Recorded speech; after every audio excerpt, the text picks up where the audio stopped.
किसी हदीस में नहीं आता जो अपने लड़कों को पालेगा, पोसेगा, पढ़ाएगा, लिखाएगा और उनका निकाह कर देगा, अल्लाह उसको जन्नत में मेरा पड़ोसी बनाकर रखेगा। ये कहीं नहीं कहा तो अल्लाह के नबी ने क्या कहा? जिन लड़कियों को जिंदा दफन कर दिया जाता था, 4-4 साल पाल पोस कर जिनको पकड़कर दफन कर दिया जाता था, नबी अकरम सल्लल्लाहु अलैहि वसल्लम उन लड़कियों को इज्जत देते हैं जिस बाप की 3 बेटियां होंगी और जिसने उनको पाला होगा, बड़ा किया होगा, उनको पढ़ाया होगा, उनको अच्छा अदब सिखलाया होगा। अल्लाह के नबी फरमाते हैं ये तीनों बच्चियां, फिर उसने जिनकी शादी कर दी होगी, उन बच्चियों का निकाह कर दिया होगा, उनका घर बसा दिया होगा, उनको दीनदार लड़कों के निकाह में दे दिया होगा। कयामत के दिन ये बच्चियों का बाप इन 3 लड़कियों की शादी कराने वाला कयामत के दिन मेरा पड़ोसी बनकर रहेगा। फिर आपने फरमाया जिसकी 2 बेटियां हैं, 2 बेटियों को पढ़ाने और लिखाने वाला भी कयामत के दिन मेरा पड़ोसी बनकर रहेगा। फिर एक सहाबिया उठी रोती हुई कहने लगी, अल्लाह के नबी मेरे पास तो 3 बेटियां नहीं है, 2 भी नहीं है, मेरे पास तो एक ही है। अल्लाह के नबी फरमाते हैं एक बेटी को ही पढ़ा लिखा, अच्छा अदब सिखला, उसकी शादी किसी दीनदार लड़के के साथ बालिग हो जाने के बाद कर दे, वो एक बच्ची की परवरिश करने वाला भी कयामत के दिन मेरा पड़ोसी बनकर रहेगा। मेरे भाइयों, जन्नत की बशारत लड़कियों की परवरिश पर अल्लाह के नबी सल्लल्लाहु अलैहि वसल्लम दे रहे हैं। यहां हम अंदाजा लगाएं कि अल्लाह इस्लाम ने लड़कियों को क्या इज्जत दी है, क्या इज्जत। एक इज्जत और देख लो, शादी के मौके पर हम और आप जाते हैं बाराती बनकर, 300-400 आदमियों की बारात लेकर, लड़का भी जाता है, लेकिन निकाह सबसे पहले किसका होता है? लड़की का। लड़की की इजाजत के बिना, लड़की के सिग्नेचर के बिना लड़के का निकाह नहीं हो सकता है। जिन लोगों की शादियां हुई हैं उन सबको मालूम होगा, जिनकी शादियां हुई। जाती ना आपके यहां बारात जाती है कि नहीं जाती है? आजकल कहना पड़ रहा बारात, वरना हकीकत यह है कि इनको कहना चाहिए चोर और डाकू जो बारातों में जाते हैं। हकीकत है, ये लड़की वाले के यहां जाते हैं। अरे उस जमाने में कभी ये दौर चलता था तो उसकी वजह ये थी कि पहले जमाने में ना ट्रेनें होती थी, ना गाड़ियां होती थी, तो पहले वो बैलगाड़ियों पर, खच्चरों पर ये लोग जाते थे एक गांव से दूसरे गांव, और शादी करा के जब लाते थे तो रास्ते में लूट लिए जाते थे सोना चांदी कपड़ा लत्ता। तो इसलिए बारात का सिलसिला चला। एक गांव से दूसरे गांव में जब आदमी जा रहा तो 100, 150, 200 आदमी लेके जा रहा, ताकि हमें कोई लोग लूटे नहीं और हम दूल्हा और दुल्हन को निकाह करा के खैरियत से घर पे ले आए। इसलिए ये बारात का सिस्टम निकला था, सिस्टम। लेकिन आजकल ट्रेनों के जमाने में, आजकल हर थाने के बाहर पुलिस, हर गांव में पुलिस थाना मौजूद है, चोरी और डकैती का तसव्वुर निकल चुका है, काफिला अब लूटा नहीं जा सकता है मेरे भाइयों। लेकिन ये प्रथा अब तक चली आ रही है, ये निकली थी किसी और वजह से, लेकिन चली आज तक आ रही है। 300 और 400 आदमियों की बारात लड़की वाले के यहां पहुंच गए। अब लड़की का बाप बेचारा सोच रहा है कि अच्छी से अच्छी मिठाई खिलाओ, क्योंकि ये लोग मुंह फट लोग होते हैं। बारात में जितने आते हैं मुंह फट्टे होते हैं। मुंह फट का मतलब समझ रहे हो? अगर थोड़ी सी भी मिठाई में या खाने में कमी हो गई तो जिंदगी भर लड़की को ताने मारे जाएंगे, तेरे बाप ने तो इज्जत ही नहीं की हमारी। इसलिए लड़की का बाप जानता, पहले इनके पेट की जहन्नम को भरो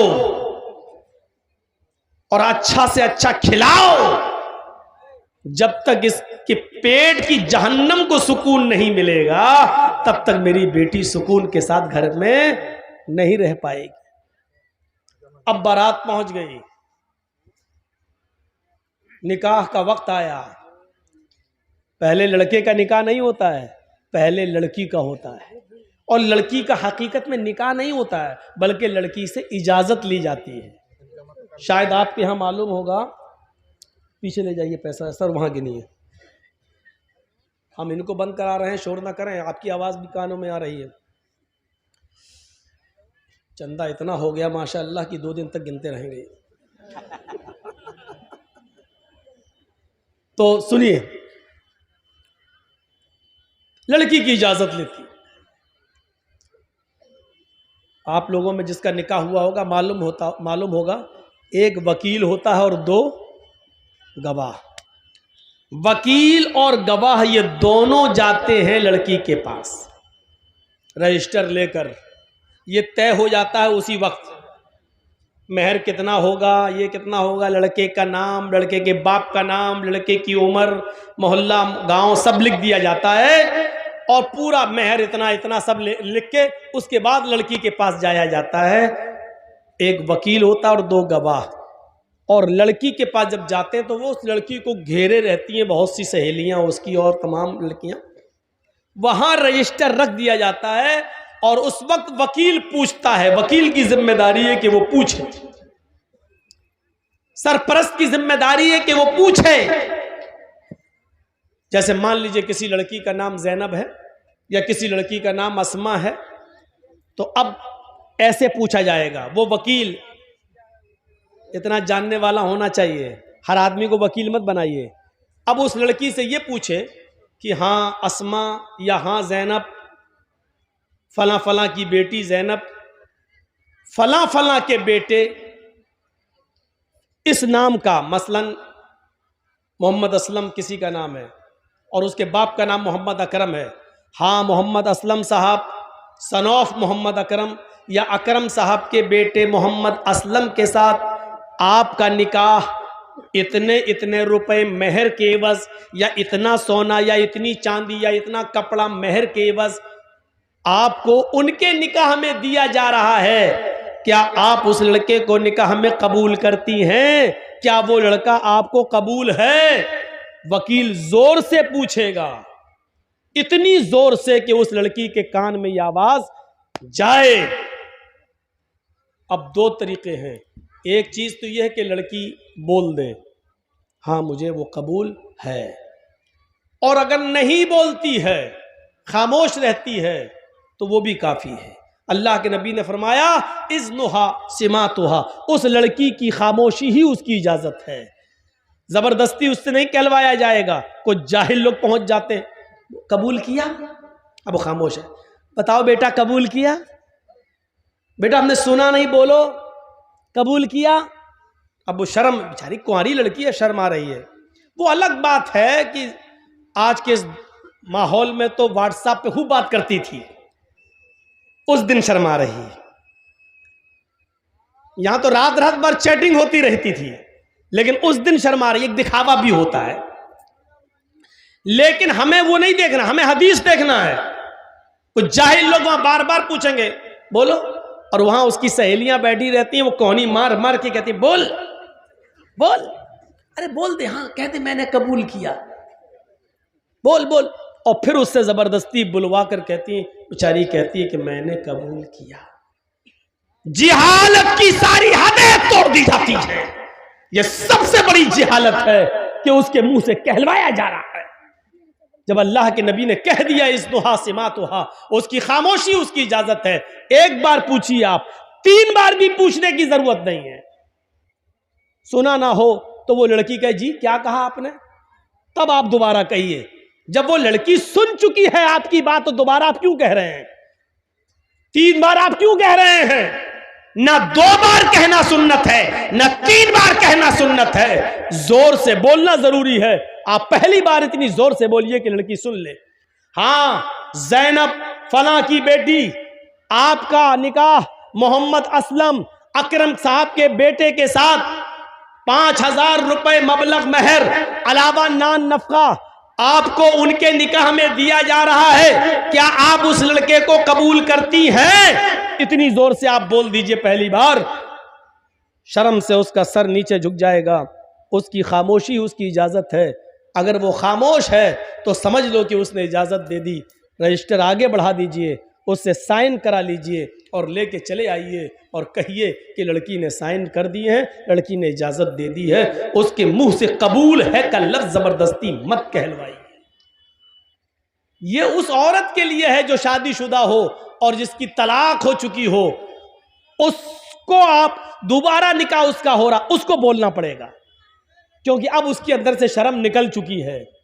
अब वो दूसरी शादी कर रही है, इसलिए उसको बोलना पड़ेगा। या जिसका शौहर इंतकाल कर गया, इद्दत गुजार के वो दूसरी शादी कर रही है, तो उस वक्त उसको बोलना पड़ेगा हाँ मुझे फला आदमी कबूल है। लेकिन कुंवारी लड़की जिसकी शादी नहीं हुई है, उसकी खामोशी ही उसकी इजाजत है। और बस रजिस्टर लेके आइए और फिर लड़के का निकाह आप पढ़ाइए। लड़के का निकाह होगा, लड़की की इजाजत ली जाएगी। और याद रखना,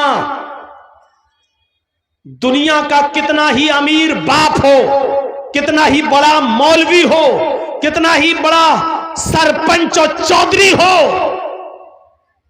अगर उसने अपनी बेटी की मर्जी के खिलाफ उसकी शादी किसी दूसरी जगह कर दी तो इस शादी का कोई एतबार नहीं है शरीयत के अंदर। मसलन हम जहां करना चाह रहे हैं शादी, मेरी बेटी वहां तैयार नहीं है।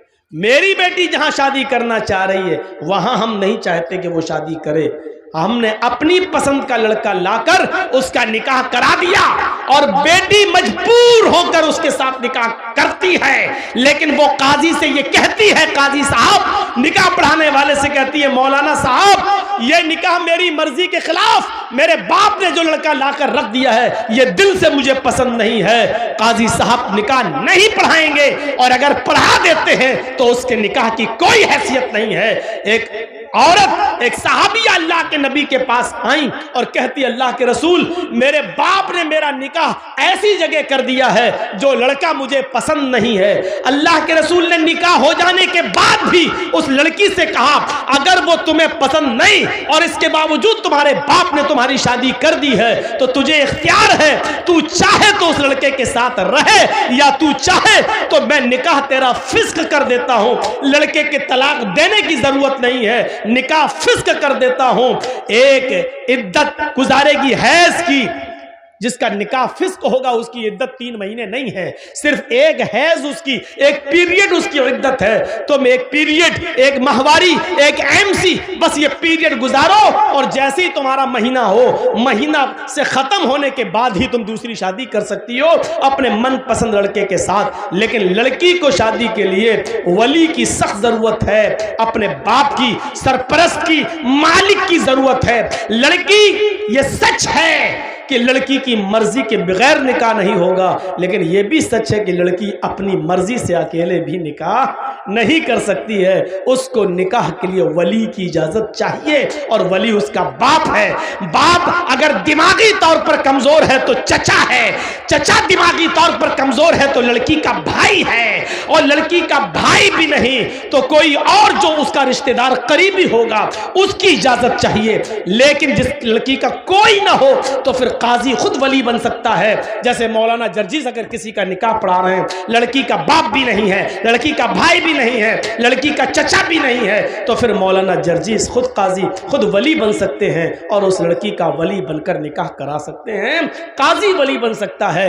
लेकिन कोई दूसरे गांव की लड़की अपने बाप का घर छोड़कर भागकर आपके गांव में रतनी में आ जाए तो रतनी का रहने वाला कोई बुढ़ा उस लड़की का बाप नहीं बन सकता है।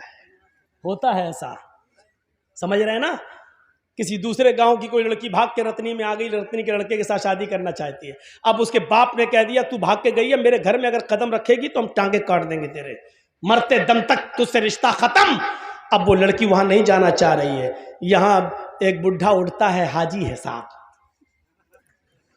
पान मुंह में खाते हैं, सऊदिया का रुमाल डाले हुए हैं। बेटा कोई बात नहीं, मैं तुम्हारा बाप बन जाता हूं। तेरे बाप बन जाने से रिश्ता जायज नहीं हो जाएगा। वो लड़की भाग कर आई है, न किसी के बाप के बन जाने से, न हाजी और नमाजी कोई मौलवी भी उसका बाप नहीं बन सकता है। मुंह बोले बाप की कोई हैसियत नहीं है शरीयत के अंदर।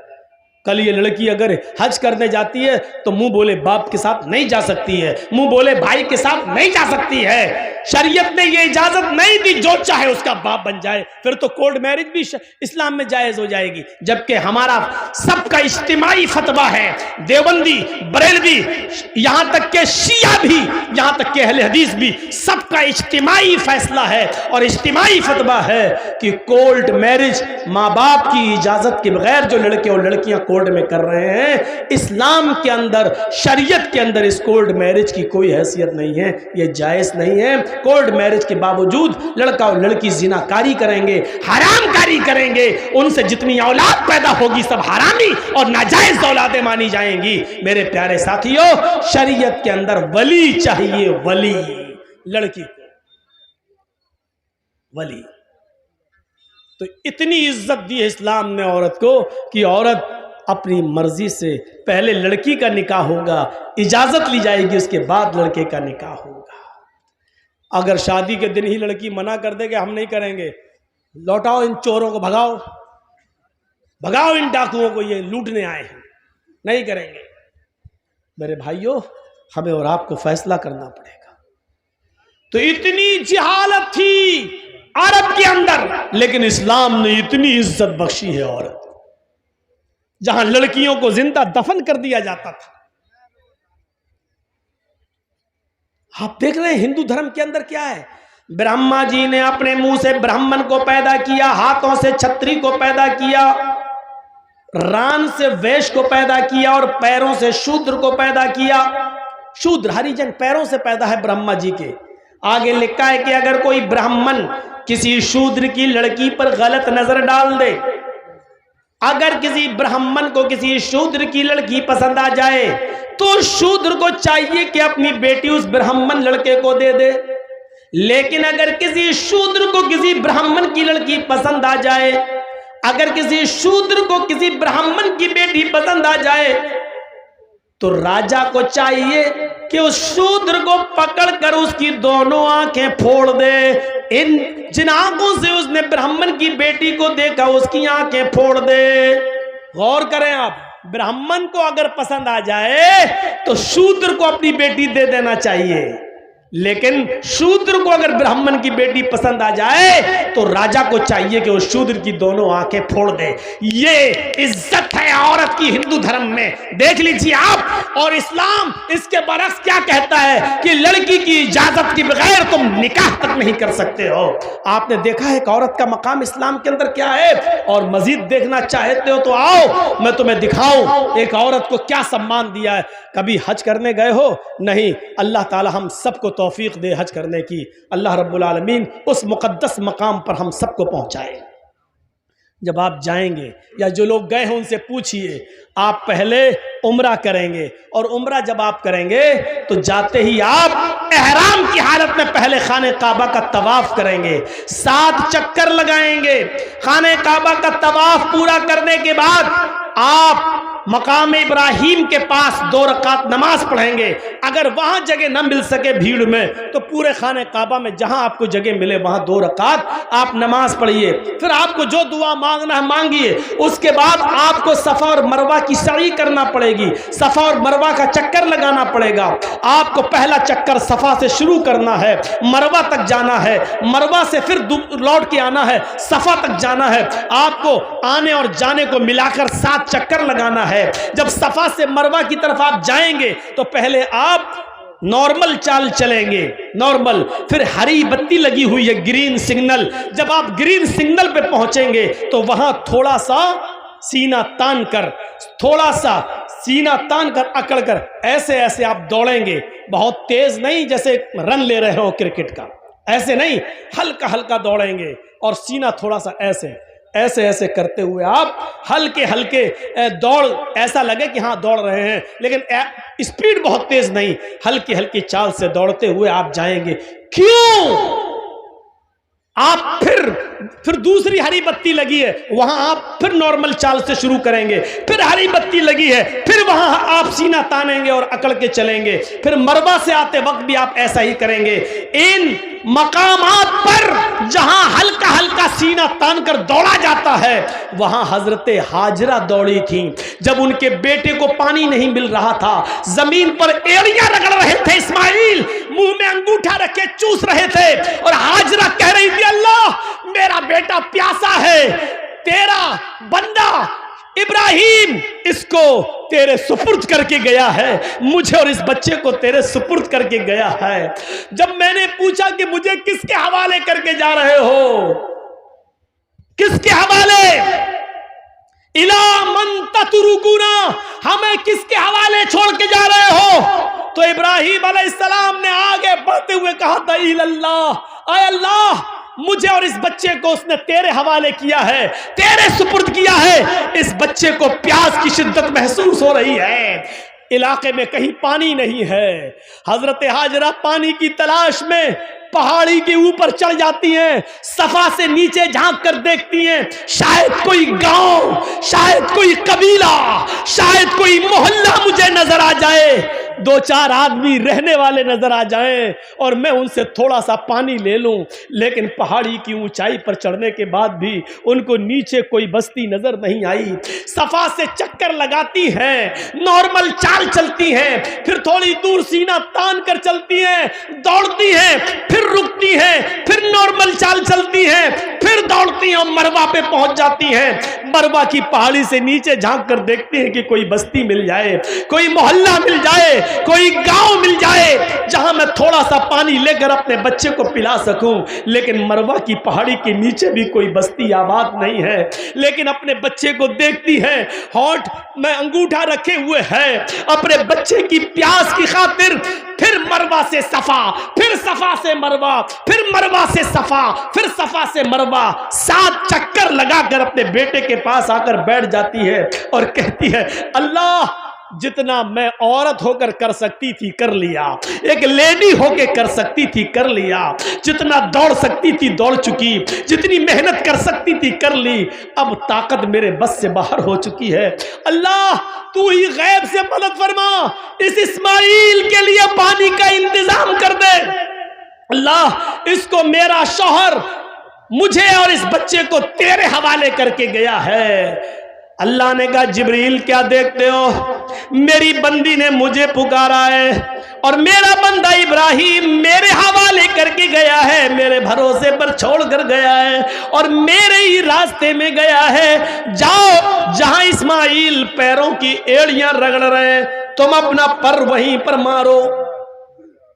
जिब्रील अमीन आसमान से नीचे उतरते हैं और जहां इस्माइल एड़ियां रगड़ रहे थे वहीं पर मारते हैं और पानी का चश्मा जारी हो जाता है, पानी बहने लगता है। हाजरा उस पानी को देखकर खुश हो जाती हैं और उसको मुंडेर बांधने लगती है। पानी इधर उधर बहने लगा, वो सोच रही थी कि पानी कहीं ख़त्म ना हो जाए, इसलिए समेटने लगी। कितना समेटेंगी, पानी का चश्मा निकल रहा है, पानी इधर उधर ऐसे समेट रही है और अब अबरानी जबान में कह रही हैं, जम जम। ये अरबी का जुमला नहीं है, जम जम। जम जम जम का मतलब होता रुक रुक, ठहर ठहर, कहां जा रहा, रुक, जम जम, बार बार कह रही जम जम, यानी रुक रुक, जम जम, ठहर ठहर, ये बार बार कह रही हैं। लेकिन पानी कहाँ ठहरने वाला है, वो समेटती हैं, पानी बह जाता है। हजरत हाजरा मिट्टी से एक मुंडेर बांध देती हैं ताकि पानी इधर उधर न जाए, इसी में जमा हो जाए। मेरे भाइयों, अल्लाह के नबी ने फरमाया, अल्लाह हाजरा पर रहम फरमाए। अगर हाजरा ने उस पानी की बाउंडेशन न की होती, हाजरा ने उस पानी की मुंडेर न बांधी होती, हाजरा ने उस पानी को रोका ना होता, तो अल्लाह उस पानी को सारी दुनिया में पहुंचा देता। और जो चीज आम हो जाए फिर उसकी कदर नहीं होती। देख रहे हो ना, गंगा का पानी हर जगह बहता फिरता, कोई कदर है?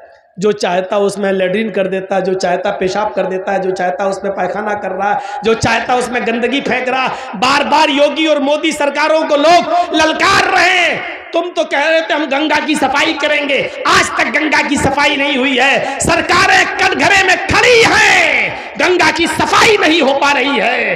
अब इस पानी की कोई कदर नहीं, क्योंकि जो चीज़ आम हो जाती है उसकी कोई कदर नहीं होती है। आज जमजम की कदर इसलिए है क्योंकि वो आम नहीं हुआ है। हजरत हाजरा ने उसकी मुडेर बांधी।